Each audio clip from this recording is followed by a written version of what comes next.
Assalamualaikum warahmatullahi wabarakatuh. Kembali lagi bersama saya Dayat Banyuwangi. Kali ini saya mau menginformasikan buat kalian semuanya nih. Ini adalah suatu pernyataan atau pengakuan ya yang jadi korbannya Nafa Wedding. Nah, bagaimana kronologinya hingga awal sampai pesta pernikahan yang bikin kecewa guys pastinya ya. Kita nggak usah lama-lama guys, kita simak selengkapnya video dari saya hingga selesai ya. Namun saya ingatkan kembali bagi kalian semua yang belum subscribe, silahkan subscribe dulu ya guys ya, agar kalian mendapat notifikasi dari saya secara gratis ya. Yuk kita ikuti video terbaru dari saya kali ini guys. Nanti saya pulangin uangnya semua. Coba itu hari H dengan semua yang udah terjadi, dia masih bisa ngomong ya udah dibongkar aja. Ini otaknya di mana? Petenteng banget dia. Ya aku bakalan ngelurusin seluruhnya karena banyak banget yang salah paham, banyak banget yang ngomong kan udah dipulangin uangnya, kenapa masih harus ini? Kan uangnya udah dipulangin. Please, kalian harus ngerti, uang itu nggak bisa ngebeli rasa malu yang udah terjadi gitu kan. Ya, jadi aku mau ceritain dari awal sampai akhir.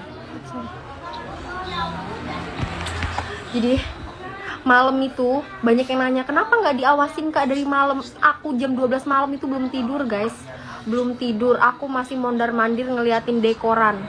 Aku tanya sama yang pasang dekor, Pak kok ini belum jadi, ini selesai nggak? Terus orangnya ngomong, kenapa Neng deg-degan ya, takut nggak selesai ya? Selesai kok, tenang aja, subuh biasanya udah selesai. Terus aku chat sama adminnya, Kak kok ini dekoran belum selesai ya, gimana ya Kak, emang nggak bisa dipercepat? Terus dia ngomong kayak gini, udah Kak, kakak tenang aja, percayakan saja sama tim dekor kita, karena aku dari awal udah di treatnya bagus sama dia. Jadi aku percaya loh, aku percaya 100% bahwa dekoran itu nanti bakalan jadi, subuh nanti itu bakalan jadi sesuai dengan apa yang aku pesen, sesuai dengan ekspektasi.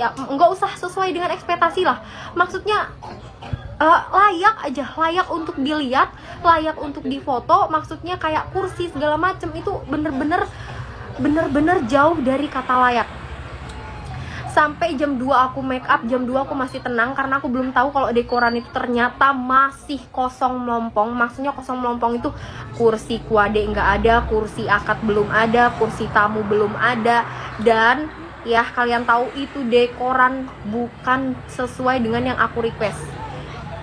Dekoran yang harusnya 8 meter itu cuma berapa meter, dan belakangnya itu nerawang guys. Kainnya itu banyak yang nggak nyampe, maksudnya kainnya itu banyak banget, kain-kain potongan. Dan aku udah denger gitu tukang dekornya ngomong minta anterin kain kalau kainnya itu banyak yang kurang, karena kainnya itu potongan-potongan gitu. Jam 4 aku masih make up, masih santai. Oke, aku sesuai banget sama make up yang aku mau gitu kan, make upnya bagus. Terus jam 5-nya tukang hairdo-nya datang, dan ternyata tukang hairdo itu tukang make up yang dia booking untuk pasangin siger aku, untuk hairdoin rambut aku. Kayak, hah, ini tukang make up loh, ini bukan job dia, terus dikasih buat nganuin rambut gitu kan. Akhirnya pas pasang siger itu rambut aku tuh udah acak-acakan, menyot-menyot, ada fotonya. Jadi rambut itu bener-bener kayak keluar-keluar. Terus bagian atas itu dia pas pasang siger itu tinggi sebelah sasakannya. Bener-bener aku udah nggak mood di situ. Dan aku mencoba, oh nggak apa-apa, ini cuma hairdo, nggak kelihatan kata aku kan, toh ini ditutup siger. Jam 5 henna datang. Terus henanya aduh Kak bisa cepet nggak kata aku, soalnya aku akad jam 7. Dan tukang henanya ngomong kayak gini, akadnya jam 7? Iya. Duh, aku nggak dibilangin loh Kak kalau akadnya jam 7. Coba dari situ aja dia itu udah kayak nggak kayak nyepelein hal-hal yang kayak gitu kan. Ya henanya aja nggak diomongin kalau aku tuh akadnya jam 7 gitu kan. Akhirnya udah kan henna selesai jam 6 lewat 45 itu henna selesai pokoknya. Terus itu aku tanya ke keluarga aku, itu dekoran udah selesai belum segala macem. Ternyata itu belum selesai, dan kursi akad, pokoknya meja prasmanan, alat prasmanan itu belum datang sama sekali. Bayangin, akad jam 7, jam 6.45 itu belum ada apa-apa di tenda dekoran. Siapa yang nggak nangis? Siapa yang nggak nangis? Oke, mungkin aku salah di sini. Kenapa aku nggak ngecek dari awal segala macam bla bla bla? Karena aku udah percaya guys sama mereka.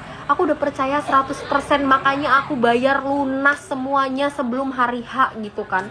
Aku udah percaya banget karena mereka pun nge-treat aku, maksudnya nge-treat aku tuh bener-bener like a queen gitu. Maksudnya tuh apa ya, mereka tuh kayak, oh iya kak, ini kak, itu kak, bener-bener ngelayanin aku tuh dengan yang kayak, oh berarti nanti acara nanti tuh nggak bakalan terjadi apa-apa gitu. Dan akhirnya jam 7 selesai, jam 7 itu belum datang juga. Aku pikpuk di situ, nelponin ownernya, terus ngedesak tim make upnya, tim yang ada di situ, tim apa namanya tuh, tim yang nge-make upin orang tua aku, tim yang nge-make upin bridesmaid aku. Aku tanya, ini ownernya kemana, kok belum selesai, itu gimana sih kak, dekoran kok belum selesai segala macam. Aku pikir belum selesainya itu cuma perintilan bunga-bunga yang kayak ya udah bunga aja gitu, bunga yang kecil-kecil yang belum dipasang gitu. Nggak taunya ternyata itu bener-bener lorong nggak ada, foto booth nggak ada, pokoknya banyak banget kekurangan di situ. Dan dekoran kotor banget, kursi pelaminan kotor, sarung kursi kotor juga. Itu bener-bener nggak layak guys, demi Allah itu nggak layak. Itu yang bikin aku nangis sampai pingsan-pingsan.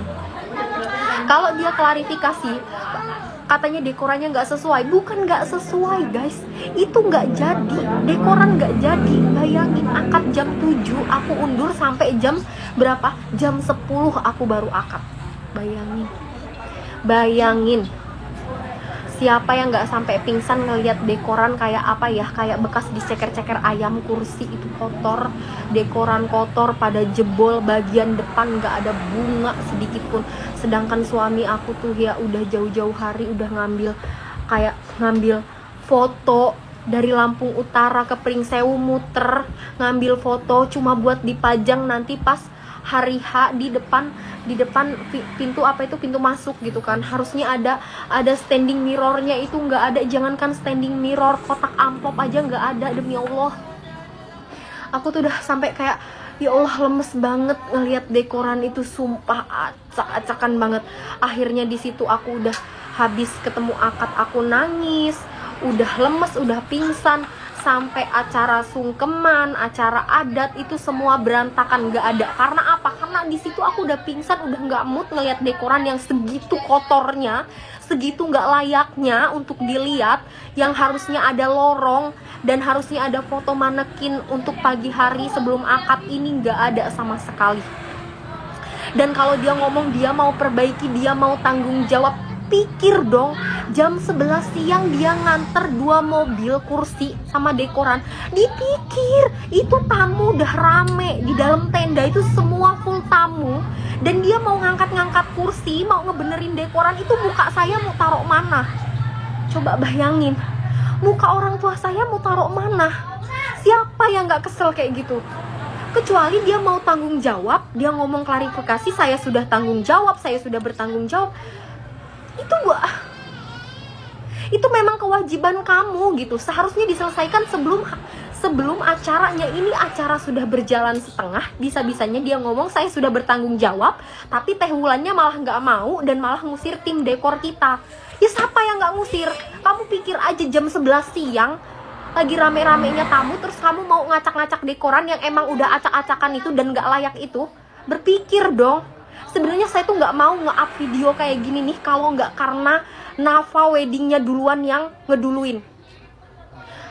Tanggal 15 saya sudah malamnya itu, malam di hari apa setelah pernikahan itu saya udah nangis bombay. Maksudnya di acara wedding saya nangis terus, malamnya saya masih nangis, besoknya saya menenangkan diri, saya pergi ke salon, maksudnya untuk menenangkan hati, menenangkan diri bahwa ya udah semua itu memang udah takdir gitu kan. Tiba-tiba temen saya, dia ngeliat Nafa wedding ini live di TikTok, ada yang lagi fitting baju, dia live di TikTok, terus temen saya komen pokoknya nanyain soal acara saya itu. Dia ngomong kayak gini, itu bukan kesalahan kami loh kak, kayak gitu. Itu kesalahan yang pasang dekor. Otaknya di mana? Pikirannya di mana? Yang harusnya saya yang awalnya tadinya kasihan ngelihat dia lagi hamil gitu, nggak tega mau viralin dia, akhirnya apa sekarang? bener-bener udah di tahap saya kesel banget, jengkel banget. Malunya itu bukan untuk saya sendiri loh, malunya itu buat keluarga saya juga. Bener-bener saya udah mempersiapkan kayak buat souvenir aja, saya udah mikirin dari jauh-jauh hari. Souvenir biar apa? Biar layak dipegang orang, pulang dibawa orang itu layak. Ternyata dekorannya bener-bener kacau banget.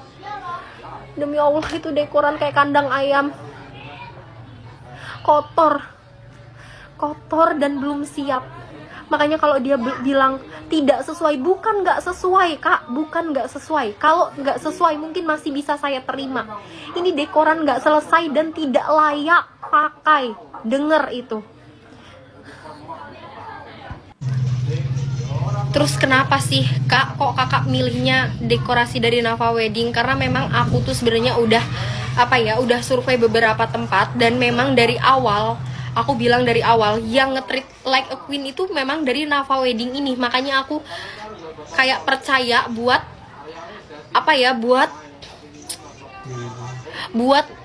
milih dia sebagai dekorasi di pernikahan aku. Kenapa enggak sih kak cari yang mewah sekalian? Kenapa enggak yang mahal? Karena itu kemurahan kak, 30 juta segala macem, 30 lebih lah itu pokoknya, semuanya itu lebih dari 32an atau berapa gitu. Aku kasih tahu, aku acara di Banten itu cuma ngundang 200 orang. 200 undangan aja. Dan menurut aku dengan dekorasi yang seharusnya, dengan dekorasi yang dari awal dia tawarkan, itu sudah sangat layak. Dan maksudnya sudah sudah pantes gitu, dan gak bikin malu gitu. Karena ya memang aku juga ngundangnya gak banyak-banyak, kecuali kayak di Lampung ini aku ngundangnya sampai 1000 orang, 1500 orang. Oke, gak masalah, aku pakai dekor yang mewah juga. Emang intinya juga acara nikah itu aku udah ngomong sama dia, kak, kalau di Banten ini aku cuma ngundang 200 orang, tapi aku nggak mau acara aku ini dibuat malu. Aku nggak mau sampai malu-maluin. Gimana caranya biar layak, gimana caranya biar nggak jadi omongan orang. Aku udah sounding dari awal sama dia. Terus kata dia, iya kak, tenang aja, bla bla bla bla. Dia pokoknya ngomong inilah itulah, pokoknya nanti dikasih paving block, dikasih apa itu, dikasih dikasih lorong segala macam. Oke, dia nunjukin video untuk dekorasi yang harga paketan yang harga 27 juta itu. Menurut aku ya udah worth it lah, dengan undangan 200 orang, bukan 2000. Makanya aku ambil dekorasi dari dia, karena dia juga dari awal udah ngeyakinin aku. Oke, aku yakin sama dia. Bahkan sebelum hari H pun aku udah lunasin semua, udah aku bayar, karena aku percaya sama dia. Tapi apa kenyataannya? Ketika hari H bener-bener semua diacak-acak, bener-bener semua acak-acakan, sampai aku nangis, sampai pingsan-pingsan. Bener-bener kayak aku udah mikirin konsumsi dari jauh-jauh hari. Untuk hidangan udah aku pikirin, ada rendang, ada udang, ada sate, ada ayam, ada daging, ada apa lagi, ada ikan. Aku udah mikirin ke situ. Untuk minumannya aku udah mikirin, ada es dawet, ada es yang es kuwut itu ijo-ijo. Aku untuk makanannya juga aku udah mikirin, ada empe-empe, ada tekwannya, ada apa lagi tuh, baksonya. Aku udah mikirin ke situ loh. Biar walaupun undangan yang 200 orang itu aku nggak malu gitu. Dan ternyata dipermaluinnya itu bukan dari makanan yang kurang, bukan dari sambutan yang kurang, tapi bener-bener dari dekorasinya. Oke lah, kalau dekorannya maksudnya itu tidak sesuai, itu dalam kata lain aku pesennya A, dia kasihnya B, oke, masih oke gitu. Ini bener-bener dekoran belum jadi, dekoran gak layak.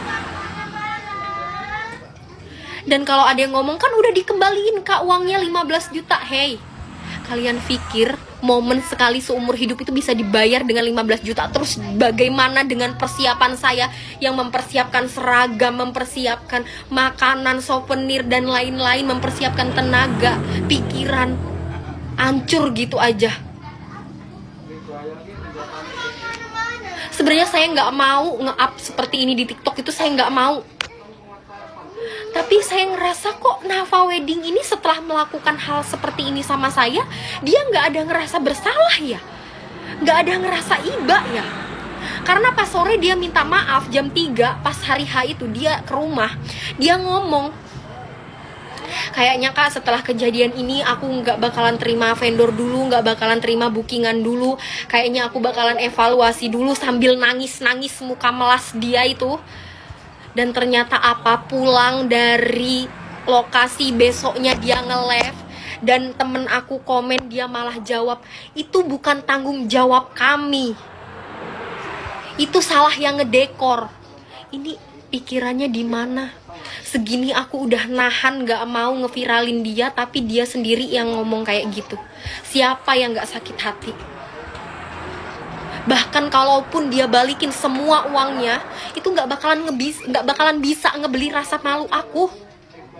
Aku udah sampai nangis-nangis mikirin ini gimana kalau owner aku jauh-jauh dari Bandung, dari mana, dari Jakarta, dateng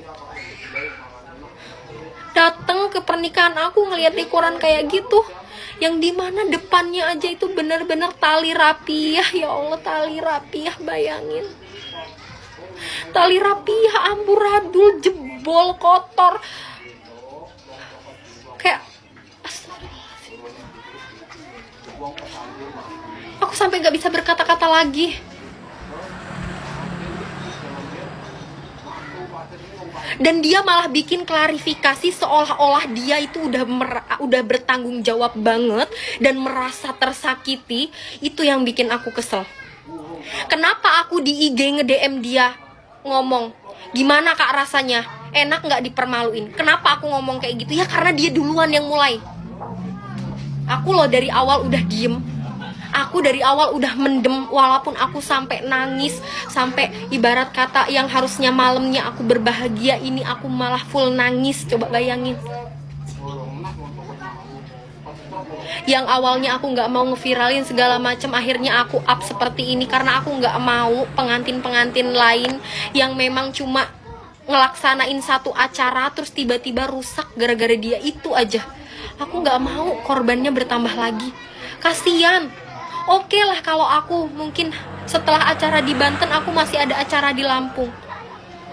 Tapi kalau misalnya terjadi di pengantin lain yang memang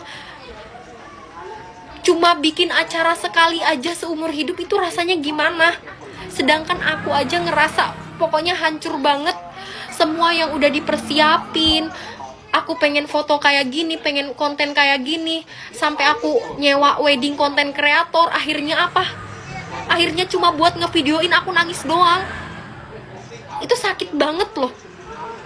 Dan bisa-bisanya suaminya ngomong, setelah ditelepon temen aku, dia ngomong kayak gini, terus maunya gimana? Maunya dibongkarin dekoran. Udah ngancurin acara orang masih petantang-petenteng, gak ada rasa bersalahnya, gak ada rasa ibanya. Sampai keluarga aku aja ngomong, tuntut aja. Aku masih kasihan loh ngelihat dia yang lagi hamil besar. Aku kasihan.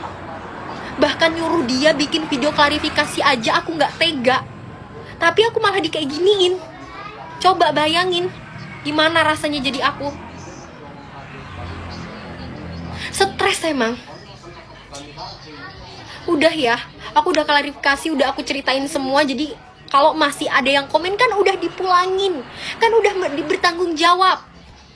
Bertanggung jawab apa? Jam 12 siang mau bertanggung jawab ngebongkar-bongkar dekor, apa itu tanggung jawab?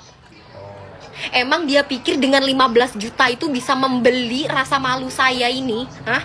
Bisa membeli rasa malu yang dialami keluarga saya? Nggak bisa kan?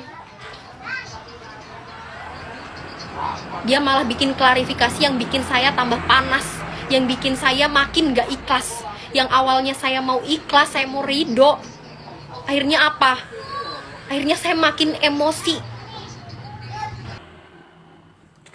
Ya wes, itulah tadi ya pernyataan dari yang telah memesan dekorasi ke Nafa Wedding ya.